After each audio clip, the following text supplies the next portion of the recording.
So hello friends, আজকের এই ভিডিওতে আমরা আলোচনা করব ভিভো V30 প্রো 5G স্মার্টফোনের সর্বশেষ সফটওয়্যার আপডেট সম্পর্কে। আপডেটটি ফেব্রুয়ারি 2025-এ প্রকাশিত হয়েছে। এতে রয়েছে নতুন কিছু ফিচার, উন্নত পারফরমেন্স এবং আরও অনেক কিছু, যেমন ব্যাটারি অপটিমাইজেশন, ব্যাটারি বাড়ানোর জন্য নতুন পাওয়ার সেভিং মোড যুক্ত করা হয়েছে, যা দীর্ঘস্থায়ী ব্যাটারি লাইফ প্রদান করবে। তো চলুন আমরা সেই ভিডিওটা দেখি। তাহলে চলুন সেই নতুন সেটিংগুলো আমরা দেখতে থাকি। তার আগে বলে রাখি বন্ধুরা, ভিডিওটা যদি ভালো লেগে থাকে তাহলে প্লিজ চ্যানেলটা সাবস্ক্রাইব করে দেবেন, চ্যানেলে যদি নতুন হয়ে থাকেন, আর ভিডিওতে লাইক ও কমেন্ট করতে ভুলবেন না। তাহলে চলুন ভিডিওটা শুরু করা যাক। প্রথমে আমরা দেখাবো এই উপর থেকে আমাদের যে সেটিংস গুলো থাকে, যেমন এখানে ওয়াইফাই রয়েছে, মোবাইলের ডাটা রয়েছে, এখানে দেখুন রিং মোড রয়েছে। আমার এই ফোনটা বর্তমানে রিং মোড অপশনে চালু করা আছে। এখান থেকে এর উপরে আবার একবার প্রেস করলে এটা ভাইব্রেশন মোড হয়ে যাবে, আর একবার প্রেস করলে এটা সাইলেন্ট মোড হয়ে যাবে। এটা কিন্তু আগে ছিল না, এখন এই নতুন করে এটা আমাদের ফোনে অ্যাড করেছে।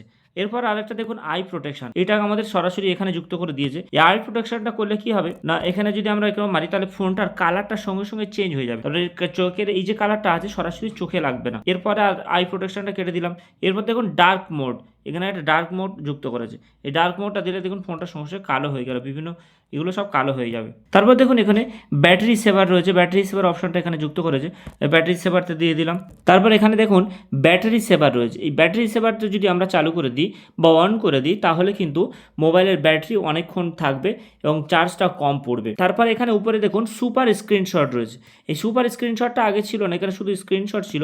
তা সুপার স্ক্রিনশটের উপরে যখন আমরা ক্লিক করব, করার সাথে সাথে দেখুন এখানে 4-5টা অপশান এসে যাচ্ছে। প্রথমত আসছে স্ক্রিনশট, দ্বিতীয়ত আসছে রেকর্ড স্ক্রিন, তৃতীয়ত long screenshot, capture and area screenshot, record animation. তাহলে স্ক্রিনশট করতে গেলে আমাদের কি করতে, আমরা এই স্ক্রিনশটের উপরে মারলে সঙ্গে সঙ্গে একটা স্ক্রিনশট হয়ে গেল, আপনারা দেখতে পেলেন। কিন্তু আমি যদি আবার এটাকে লং স্ক্রিনশট করি, ধরুন আমি লং স্ক্রিনশট করব, তাহলে আমার দেখুন লং স্ক্রিনশটে মারার সাথে আমাদের মোবাইলের যতদূর পর্যন্ত লেখা আছে টোটাল পুরোটাই আমাকে নিয়ে লং স্ক্রিন করবে এইভাবে। তারপর আমি এখানে সেভ মারলে সেভ হয়ে যাবে।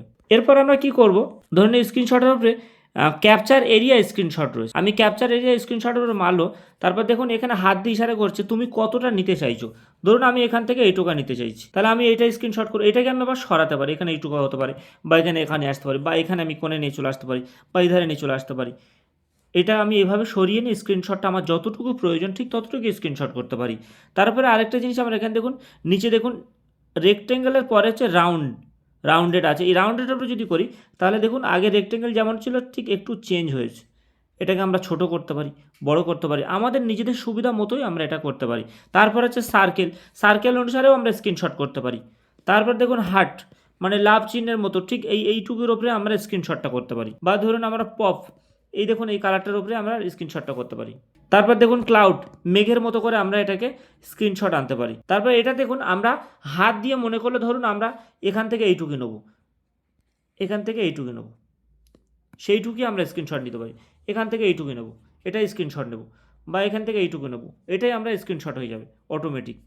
তারপরে দেখুন এখানে ডাবল আছে, এটা আবার এখান থেকে আমরা হাত দিয়ে যতটুকু দাগ দেবো আমার ঠিক ততটুকুই স্ক্রিনশট নেবে, এইটুকুই। দেখুন এই স্ক্রিনশটটা আমি করছি। এরপরে কি করব, এখানে ক্লিক করব, করার পরে স্ক্রিনশটটা আমার হয়ে যাবে। তারপর এখানে দেখুন আমাদের এখানে ক্যালকুলেটর যুক্ত হয়েছে, আর location, record screen, do not, এগুলো তো আগে থেকেই ছিল। আর একটা কথা বলে দিই, এখানে যে রেকর্ড স্ক্রিন দেখছেন, এই রেকর্ড স্ক্রিনের কিছু জিনিস চেঞ্জ হয়েছে। যেমন আমি বলে রাখি, আগে আমি যে রেকর্ডিং করতাম, এখানে ধরুন আমি এখন বর্তমানে রানিং রেকর্ডিংই করছি, এই ধরুন এখানে মারলাম, এখানে আমরা কলম এসছে, এই যে কলমটা আমরা যে কোনো মুহূর্তে দাগ দিতে পারি, যেখানে স্ক্রিন চলাকালীন, রেকর্ড চলাকালীন আমরা দাগ দিতে পারি। এইটা আগে ছিল না, সরাসরি অন্য কোনো সফটওয়্যার থেকে এগুলো করতে হতো, কিন্তু এখন এই সরাসরি এর মধ্যে দিয়ে দিয়েছে। আবার এটা আমি এখানে এটাকে ব্যাক করলে এই দাগগুলো সব চলে যাবে। আবার আমি এটাকে আমি সাদা হয়ে আছে, এটাকে আমি প্রেস করলাম, ওই লেখাটা অটোমেটিক চলে যাবে, দেখো আর দাগ নিচ্ছে না। আবার যদি মনে করে আমি দাগ, তাহলে এই উপরে হালকা করে চাপ দিলেই সঙ্গে সঙ্গে এখানে চলে আসবে।